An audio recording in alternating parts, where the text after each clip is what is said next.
Good morning, good afternoon, good evening, and welcome to this lunchtime lecture from the ODI. It is not Friday at the time at which we record this Friday lunchtime lecture.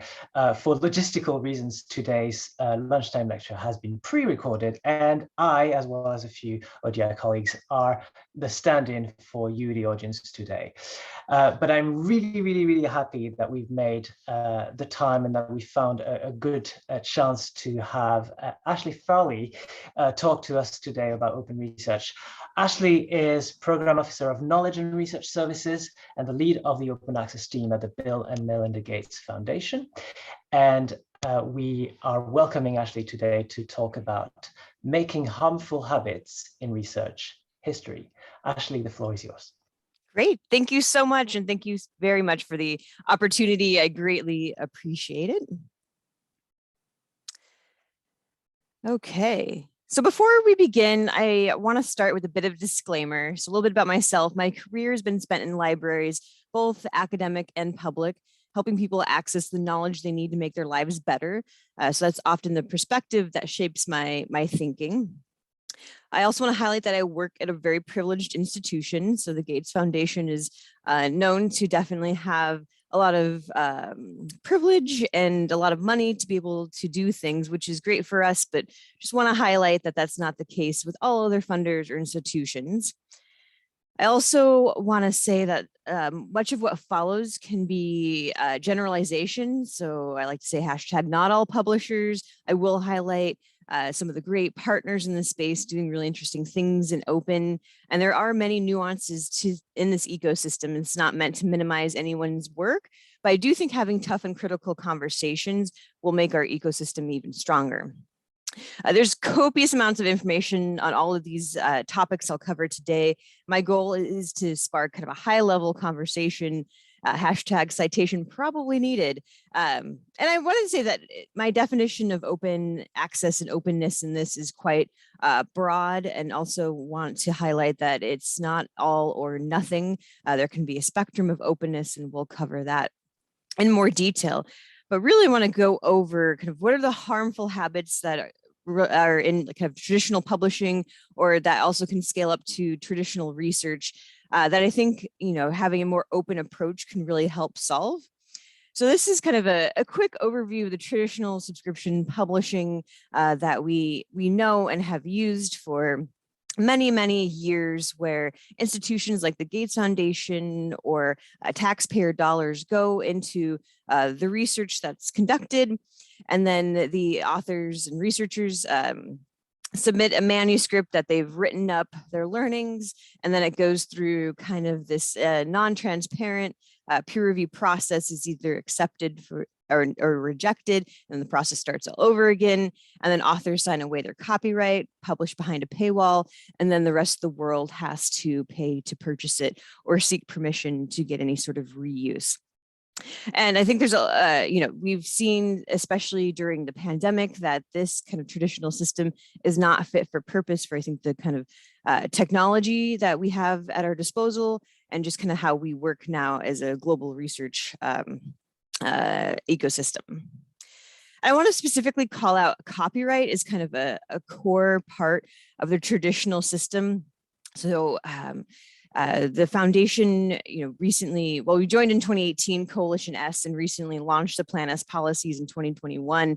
And one component of that very much focuses on, open licensing and authors retaining copyright. And in socializing that with grantee authors, I've seen that it's very much become just such a standard practice to sign away copyright without really understanding the implications or reading the fine print on those copyright transfer agreements. It's very similar to you or I downloading an app. We just want to use it. We accept the terms and conditions and we go on. But there's, implications for that. And in the research publishing ecosystem, it's kind of losing control of that work and giving it away for free to a company that then, will make money off of it. So focusing a lot on open licenses, that's been a core part of our open access policy. We've seen very little evidence of misuse of CC by license. Of course, this can differ by discipline. We're very much focused on global health and global development. And then you have to essentially pay journals to free your research and to make it so they can build upon it. So many publishers working in the open access space, or to have an open access option, is typically comes with an article processing charge, which can be quite cost prohibited for authors globally. So there's been a lot more discussion around kind of that, and I'll touch on bad business models later as well. And it's kind of interesting to see kind of who owns what. So there's been some recent estimates of the peer review volunteer time and how much money that generates for publishers. And this is work that's funded by private and taxpayer dollars.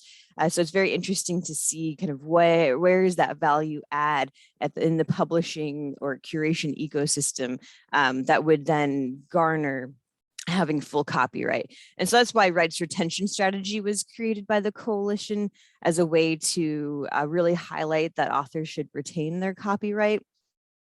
But we're still seeing some publishers react to that by what I call holding copyright hostage. And so if you've gone through kind of the full arduous process of publishing your work, you're going to want to get it done and out there. And if at the last stage, you either have to sign away copyright or take your work elsewhere, most will just want to sign it over. And so that's something that we've been really discussing about how can we change that dynamic and have authors keep their work, and how powerful that can be.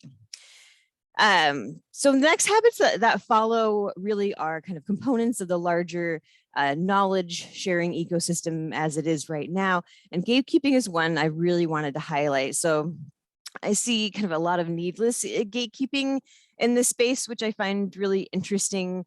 So it kind of happens on a spectrum of whether or not you really require expertise in order to be able to be part of the kind of knowledge ecosystem. So we see and hear from some authors that they don't feel the need to be open or want to be open because there's very few people that could understand their work. And so we try to push back on that, especially in this day and age, it's very hard to, I think, know whether there would be a researcher somewhere else in the world that would be able to understand and benefit from that work. So we don't want this kind of requirement of expertise to be able to read and participate in research be a reason to not be open or to have that information be available. And on the other side, we see a lot of also ignoring expertise. So not acknowledging a lot of the lived experiences of people working in the space. I think a lot about librarians and data curators that maybe didn't go through kind of traditional academia route or have PhDs, but have a lot of knowledge and are a great resource and should be part of the conversation about openness and the curation of knowledge. And something that's a little different, but I think very similar around gatekeeping or embargo periods. So especially with our open access policy, we've placed an emphasis on the immediacy of the information so that there aren't periods of time in which those who can't afford to access the information right away have to wait. I think especially during a pandemic, we can see why that would be quite harmful. And with an eye towards equity, that's a real issue. We want to make sure everyone can access the information as soon as it's ready to be shared. And we also don't want to force others to use illegal means like Sci-Hub to be able to access that information. So trying to think about the whole process and how authors choose to publish their work can have a downstream effect of whether or not others can access it without having to, pay or have a large barrier of access or use illegal means just to be able to participate in research. Faulty metrics. So this is something that comes up as one of the biggest obstacles to changing this research ecosystem and making it more open and collaborative is incentive systems. So I think many probably know that it's quite competitive within academia. to get tenure, to get grant funding. And so we're trying to shift this culture away for reliance on perverse incentive system to make it more equitable and to really focus on the intrinsic value of the work itself and maybe not where it's published. It's been interesting to see the research that's being done on promotion review and tenure and how a lot of these kind of incentives aren't explicitly written down, but are definitely in the fabric of the culture. But the discussion is growing and we're seeing a lot of funders that are signaling a shift in what counts and how they evaluate potential grantees. I think that's really important. We need to get the institutions more on board to help shift those incentives more quickly. There's, I think, in one study, there's less than 2% of job openings mentioned any sort of kind of openness or collaboration within the work. And that's a big problem, but we are seeing this start to change. And so that'll help alleviate a lot of the pressure on the publish and perish system. So I think, we see there's continued pressure to publish papers, just be able to add to the kind of citations, add to resumes. And that shouldn't be, I think, one of the first reasons why we want to share information. And it creates definitely an overload of information. Now even niche disciplines can't keep up with reading the current literature. I think we see a bit of what's known as the salami publishing effect, where something could be, one article is then turned into 10. And the system just incentivizes more and more publishing. And that also adds pressure and cost to the overall system. I think we've seen a lot of discussion lately about how peer review is definitely feeling the effects of that. So I almost want to see like a slow movement of publishing. And I know there's been some discussions in groups of, what if we, only required publishing one paper a year in a lab, what would that look like? Or some funders are shifting and asking only for, what are your top 5 most proud papers that you want to share to kind of change that perception of more publishing equaling more work and more impact. Habit number 4, so bad business models. So it's very interesting that, when we talk about shift in research culture, business models also become a part of that conversation, whether we want it to or not. I wanted to highlight that open access doesn't have to equate to expensive APCs. There are other business models out there that don't require reader or author to pay fees, and these are often called a diamond model. Also, APCs don't have to be astronomical. So when we talk about kind of what is the true cost of publishing, there's been some research out there, which I think is important. We're trying to call for more transparency around pricing, just to better understand. I'm sure if anyone's active on Twitter, they saw the recent video making fun of the large APC that Nature now has to publish open access. But we know that a lot of that is due to the prestige of the brand, and that's what we're really paying for. So I think funders and researchers, we have to think, is that the best way to use our funds? But it's important to call out that I think libraries have always borne the expense. So to authors, it often seems that it's been free forever in publishing. And now when faced with open access fees, it gives kind of open access a bad taste. But it's always cost someone. And I think that's important. And then, it's becoming harder and harder for library budgets to be able to sustain the subscription prices. And I find it interesting, and this isn't the case for all journals, of course. There are journals that do release content after a certain amount of time, but there are others that, paywall articles in perpetuity. And it was interesting to kind of stumble across those articles from, early 1900s that are still behind a paywall or even older. And it makes you wonder, at what point have we covered the cost of creating and archiving that article to when it can be open for anyone to access. And then I want to touch briefly on hybrid models and how they aren't the solution. So part of Plan S is, we're no longer supporting the fees for hybrid journals, and those are journals that still get the subscription revenue coming in from all the institutions that subscribe to them. And then they're also getting the open access fees from authors and funders and institutions to make articles open access, but there's often a little offsetting in that, which has a phenomenon called double dipping. And it's also often the most expensive open access option, and it was meant to be a temporary solution to kind of transition journals to being fully open access, and that hasn't happened in the 20 years or so that the model has been around. And so the coalition as funders are really pushing to flip that model to full open access. Wasted resources. So here's an example of some of the data sharing pain points that we are documenting at the foundation. So this has been part of our FAIR data working group, which has been around for a few years, and we're trying to take an enterprise-wide look at data sharing. So typically this happens through some of our grant agreement language.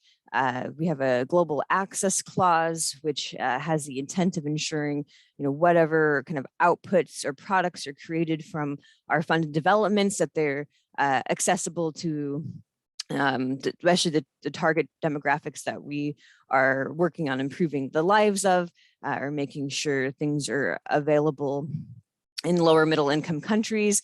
But it often kind of lacks the prescriptive nature needed to be able to execute on such a clause or intent.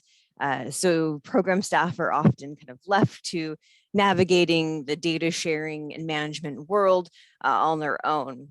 And so we cataloged a couple of examples, and this one is, interesting, where it comes down to being a lot of, did you email the right person to ask for access to the data, or who knows where it is, or who knows what policy applies, and who knows what that policy actually means, and how to communicate that to the researchers. So there's often a lot of back and forth and a lot of kind of time lag into getting that information and making sure it's discoverable. And oftentimes, we sometimes end up with data sets that are just sitting in email boxes or on some server. And so we've really been having a targeted project to improve upon this enterprise-wide. And so, it's often with data sharing, it's not a one size fits all, of course, but I think we have a good process in place to really at least improve, how we structure our grants and how our grantees understand expectations around the downstream sharing of outputs, and how can we better track those outputs more holistically. And so we have a mapped out vision where we're using, identifiers, we're leveraging our grant systems, we're helping support our grantees publishing data sets and using repositories, and a lot of the already great external infrastructure that's there, but they may not be aware of. So that's kind of our work in progress, and a big dream of how do we take this kind of murky back and forth of data sharing and trying to figure out where outputs and assets live, and make it much more automatic and have an easier way to share externally. So in all the habits that I described that I think are harmful to how we conduct research and share knowledge, I really do think that there's an open solution for them. And like I said before, it doesn't have to be all or nothing in openness. And I try to talk with grantees now about how openness doesn't have to be always you are giving something away, but more in having a collaborative nature that you can get things back as well to help with your research by having open practices. I'd really love to see us transcend above kind of the print legacy model and leverage current and future technologies and how we store and share information. I do believe that kind of the journal article artifact is outdated, and would love to see more interesting, dynamic ways of leveraging technology to share information. And I'll talk about the Gates open research model, which I think is a great example in a little bit. I'd love to see more of a focus on collaboration versus competition, and openness, I think, would be an important part of that, and building the trust and sharing data between collaborators, and then producing knowledge in a way that's easier to understand, build upon, and share. So I love the discussions around journals that have like lay summaries or kind of knowledge translation. Like, how do we make it easier for that information to be digested, and that we're not writing to just a specific academic audience, or that we're not, also forcing, I think, everything to be in English, in a certain language. And so changing that will be important. Again, transparency in the publishing process to build trust. I'm a huge fan of open peer review. I'm going to talk a little bit more about that next. I think openness often can honor the invisible labor in knowledge ecosystems. So if we, have more transparency, we're naming peer reviewers, we're naming those that are part of the whole research ecosystem, but might not typically get that kind of credit. So I think data curators, librarians. I've been focusing a lot more on how we can actually live our equity principles and values through our publishing and data sharing work. And then, again, highlighting that authors should remain in control of their work and keep their copyright. So the movement towards openness is quite strong, and I combined a bunch of different stakeholders within this ecosystem who are doing very interesting and innovative things, and are often taking risks to really live the values that they have with open research. And I think that's very important to highlight. So definitely recommend, if you get a chance, to check out some of these different funders groups and publishers and tools that are helping openness become the norm. I want to touch on specifically kind of what I've learned about open access through managing a policy at the foundation. As unfun as policy can be, it really does bring about behavior change. And we've gotten the attention of different stakeholders, not just researchers themselves, but publishers, to show that these are our principles, and this is what we are doing to actualize them. Again, open access doesn't have to equate to expensive publishing or low quality. There's still a lot of myths out there, or that it lacks peer review. And I hope that we learn from the pandemic. So I think in the beginning, we saw a lot of collaboration, publishers taking down paywalls, information flowing through to anyone who needed access to it. And already, as we enter in, sadly, year 3, we started seeing those paywalls come back up. And I worry that we are already kind of reverting back to the traditional system. And there are many other pressing challenges that we face in the world that could benefit from having that kind of openness and collaboration to solve those issues. I definitely learned that most publishers are unlikely to give up control. However, they rely on the research community to exist. And I think that's important when authors are making choices in where they publish and whether or not they keep copyright. And that research has importance and power, and they should leverage that. And the importance of partnering with publishers and vendors whose missions, values, and actions align with your own. That's something we've been thinking a lot more in the foundation, and making sure that we do due diligence on choosing those partnerships. So in switching gears just a little bit to technology and how that's can lead to more openness and change. And I think something we need to overhaul in how we share information, whether it's publications or data sets. Gates Open Research is a fully open post-peer review, post-publication peer-reviewed platform that we've been running since 2016. It is built by F1000, but it's been a really good experience for us to offer something to our grantees to publish in I think a very innovative and different way. It was really important during the pandemic when we were thinking about, the rapidity of being able to share information. I think it alleviates a lot of the barriers and bad habits that we've seen previously So like journal cascading or shopping, you pick to publish here, it's going to be published here. We're not rejecting things out of scope or novelty, which I think is a practice that can be harmful for science. There will be no impact factor for the platform. It makes a linkage between the preprint and any downstream versions. Most journals have a lack of versioning, which I think is a really important technology. Would be great to have in order to address corrections concerns.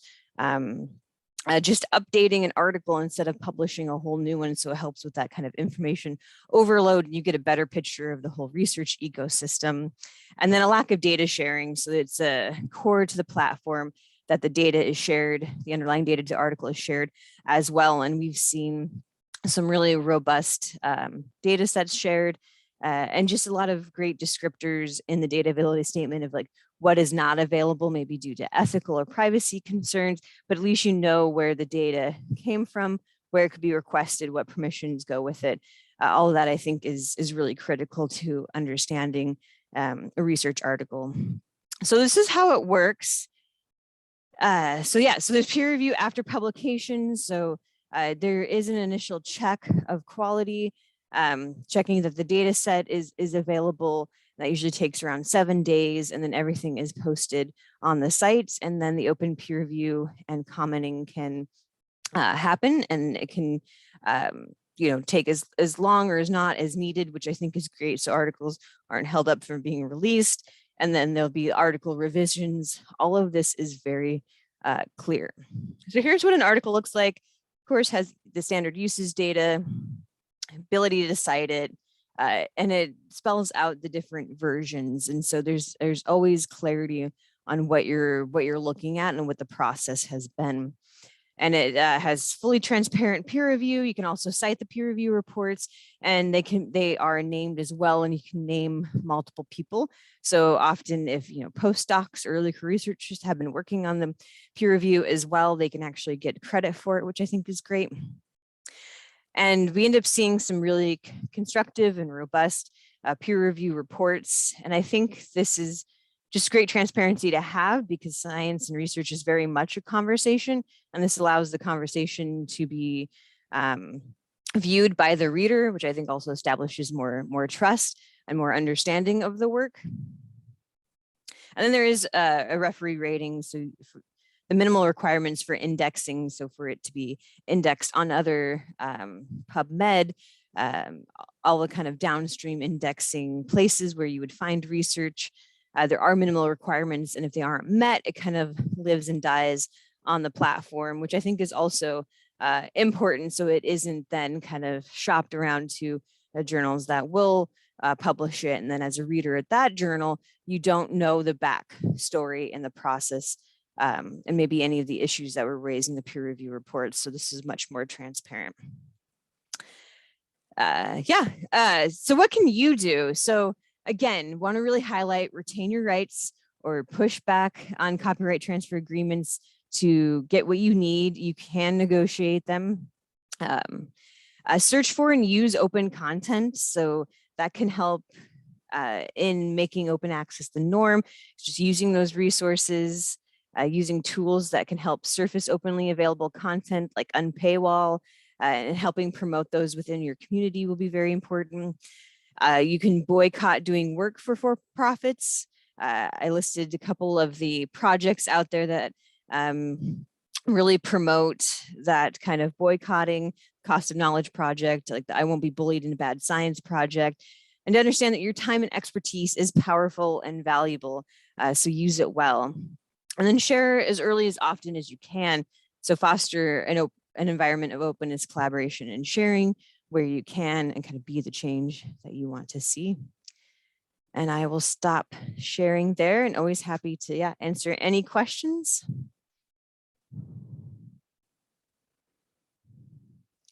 You are muted. Muted. Of course I was muted. I was saying, thank you so much, Ashley, for this presentation. Yes. Really thought-provoking, really inspiring. And I wanted to start with a first question. on the open research platform that you showed us towards the end of your presentation, and it seemed to me that I'm using this as a plural, obviously, but have put in quite a lot of process innovation into it, things like versioning, things like peer review after publishing. And I was wondering whether those are things, and that's going to be a bit perhaps of a nuanced question, but are those things that open research enables, or are those things that you're adding as things that may help make the case for open research, as in, look, if you've got open research, you get all those things? Or is it something that cascades naturally from having open research? Thanks. That's a great question. I think it's a little of both, and it's hard to say because we don't have a lot of models like this, and I don't think it's caught on.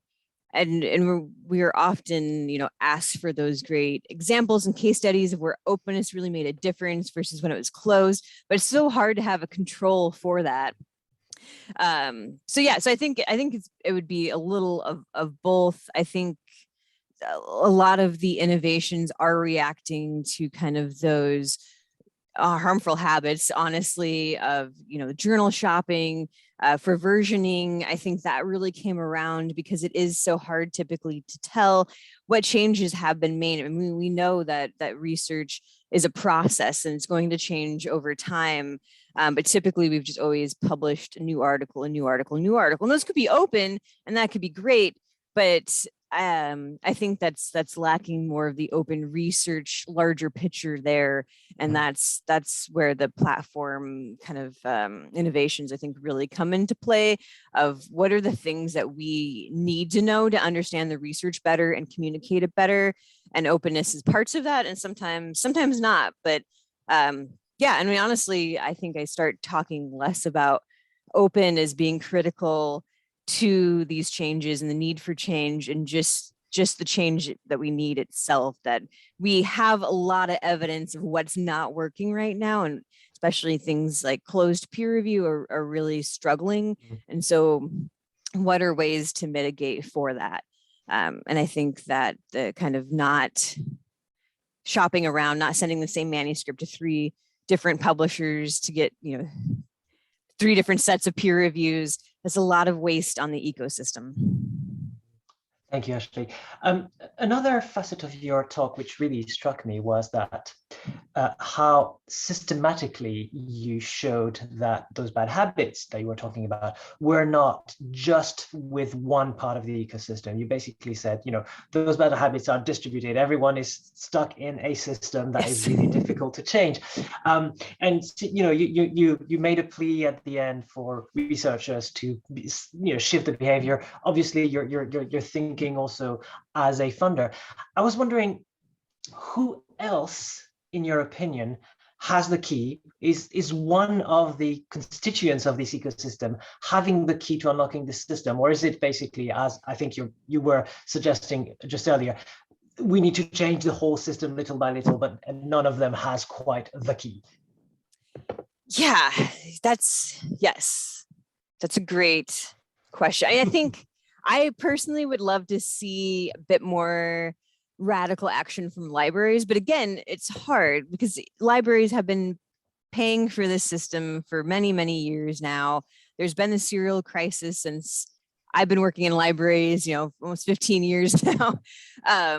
So that's not been alleviated, but libraries want to be able to serve their function very well and support their community. So it's very hard to say and libraries have been doing it. Like, we're not going to have big deals anymore. We're going to cancel this, and we'll see, what happens, and we'll try to get the information still to you as a researcher as much as possible. They want researchers to be on board with their library, mission and work, but that's hard. We haven't seen a lot of examples of that happening. I mean, if libraries really canceled big deals and then didn't enter into other ones, like, I'm not a big fan of transformative arrangements as they exist now, but that's a new and ongoing conversation. But I think, I especially would like to see funders and libraries work more closely together. That's hard in the US. We don't quite have the kind of infrastructure that I see throughout Europe, where there are closer collaborations between funding bodies and libraries. And I think that's really important. But yeah, I sometimes wonder, I'm like, if the general public too, if we just knew more about how this knowledge system is currently working, would there be more kind of outrage and pushback? I mean, we see that happening for patient communities. So I think that's another group that, is trying to be more vocal about their need for information, or the fact that, a lot of people sign up to clinical trials, hoping that their contribution changes things. And I think we have to honor that more. But you're right. No, it's not just one or two players in the system. It's a big wheel of change. Thank you. Yeah, I wasn't really expecting you to say, well, that's easy. Just change X and everything will fall into place. But thank you for your analysis. Exactly. I wanted to get into perhaps the slightly slightly unfair parts of my questions. Is that I think you made a really, really good case for how those behaviors and habits are harmful and problematic, and you make a great case for open research. But then again, I would say that, and I feel that we should address in our kind of discussion some of the typical arguments to say, well, yeah, that's great, open research might be okay, but in some cases they're not.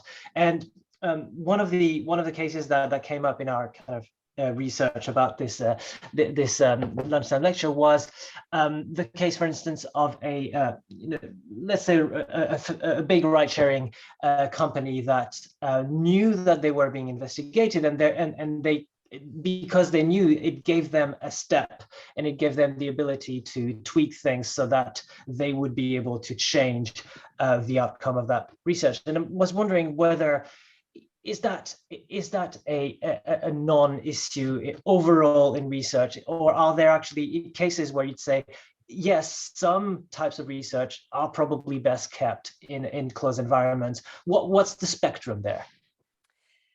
Yes, yeah, that's a great question. And I will say, through my open access journey, I have seen that there is, what's the term? I think it's used frequently, is open as possible, closed as necessary. And I think that's a great way to put it. I think we've, overall, in a lot of the work that we do, especially at the foundation, there's a less of a risk, and we've gone through the proper processes like IBR to make sure we have consent to share data. So that's a very important aspect.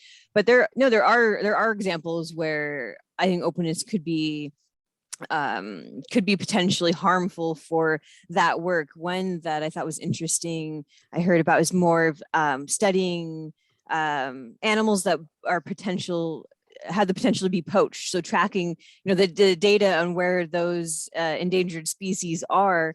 Like, what if a poacher was able to access that information and then used it for nefarious purposes? I mean, it's definitely a concern. I don't know if we've had enough openness in some areas to be able to tell if there's potential downside effects that we haven't seen.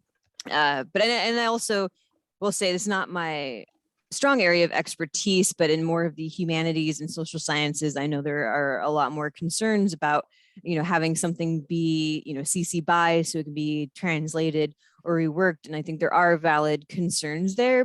I just want to make sure that we don't, take concerns and change them into excuses and reasons not to do something, versus trying to explore ways to do it responsibly. Thank you very much. Thank you very much.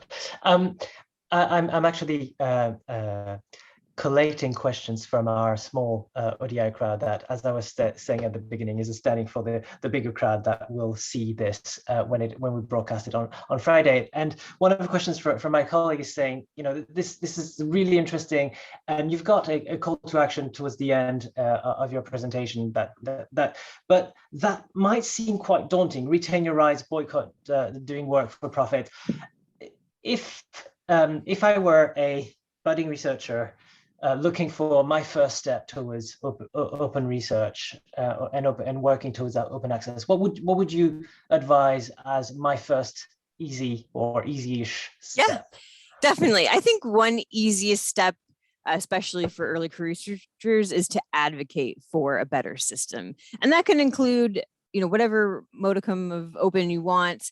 But I think just messaging to the community that, we want to see the system work better in the future, I think is important, because I do hear a lot of from our program staff and from typically more senior career researchers that there's concerns of having such policies and how do they affect earlier career researchers that need to publish in specific journals in order to advance their career. And if policies around publishing affect that, what does that mean? And I understand that, and I think it's really difficult, and we don't want to put authors in a bad position, but we're also never going to have any change unless we have the policies and try to push for that change. And so having, I think, the voice of those early career researchers to say, hey, guys, we would like to see a different system, those in power can hear that. Because I don't know kind of what that looks like now. There's definitely, I hear the voices concerned, and when I asked to be able to hear it directly from those researchers, that's often when the conversations go pretty quiet. And so I think if there's the senior researchers and others and funders, especially program staff, hear from people working on those projects like, hey, we want to have more openness, we don't want this to be such a risk to do, we do see the value in it. Hopefully that'll foster conversations that will lead to meaningful change. So I would say advocacy of seeing the new system would be great. Thank you. That's great. I was thinking of the audience for the ODI's Lunchtime Lecture, and there will be a lot of them anyway, a lot of us data people. And I was wondering, and do tell me if this is already a complete obvious thing, but are there efforts to push for perhaps a baby step approach to say, well, we're not going to be liberating, quote unquote, the publications, but making sure the data is as open as possible is an easy step. What's your opinion on the idea of separating the rights and the publication and the accessibility of the data that is generated by the research versus the methodology, the results, the analysis that comes in the papers? Is that useful, or is that distraction?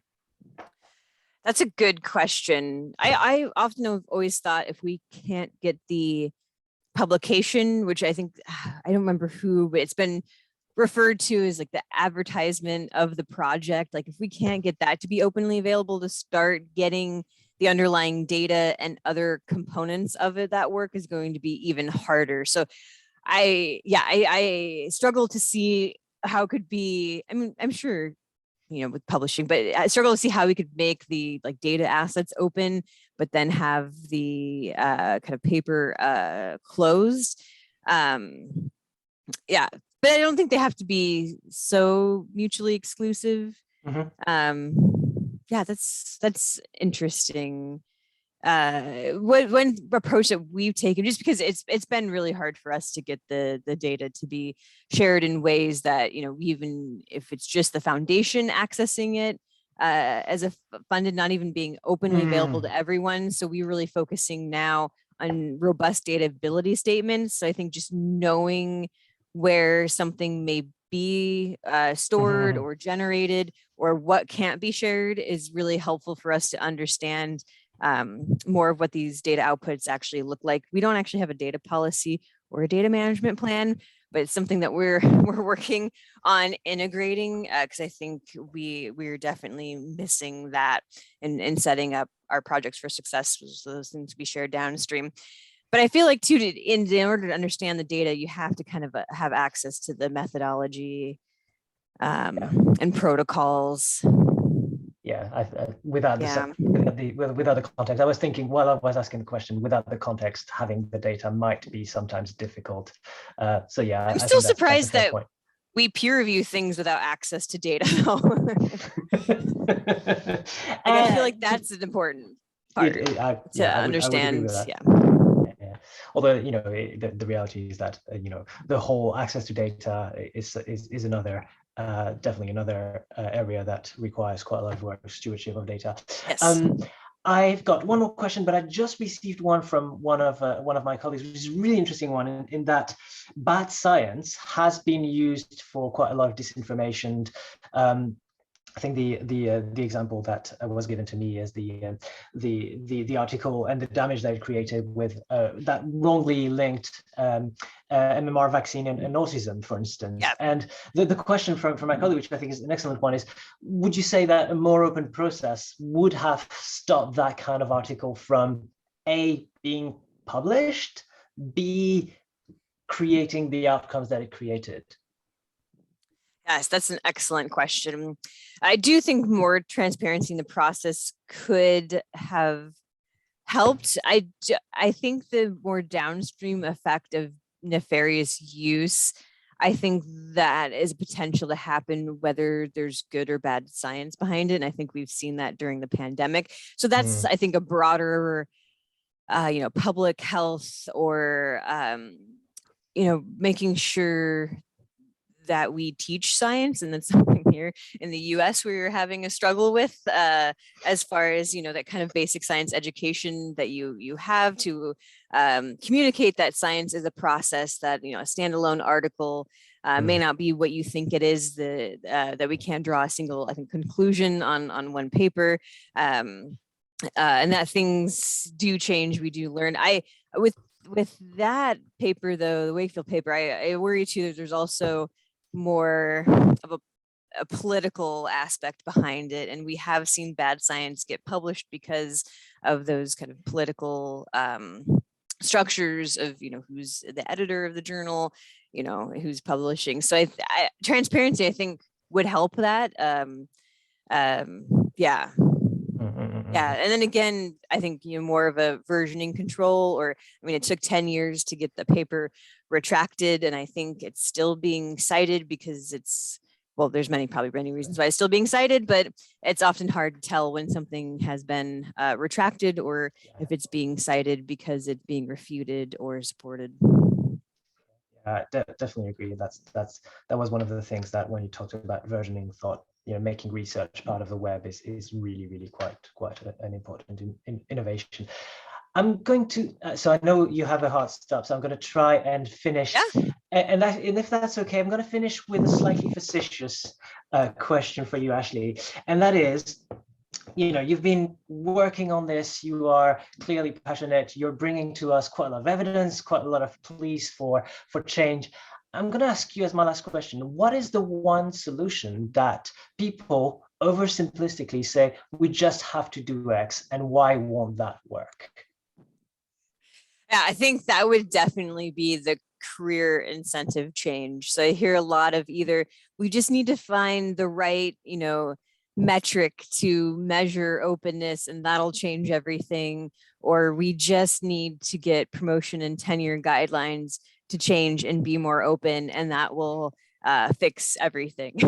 And I do think that's one of the biggest obstacles for sure, but I don't think that's going to solve, especially for some of the tech and infrastructure issues, the who pays for what and how much is it issue.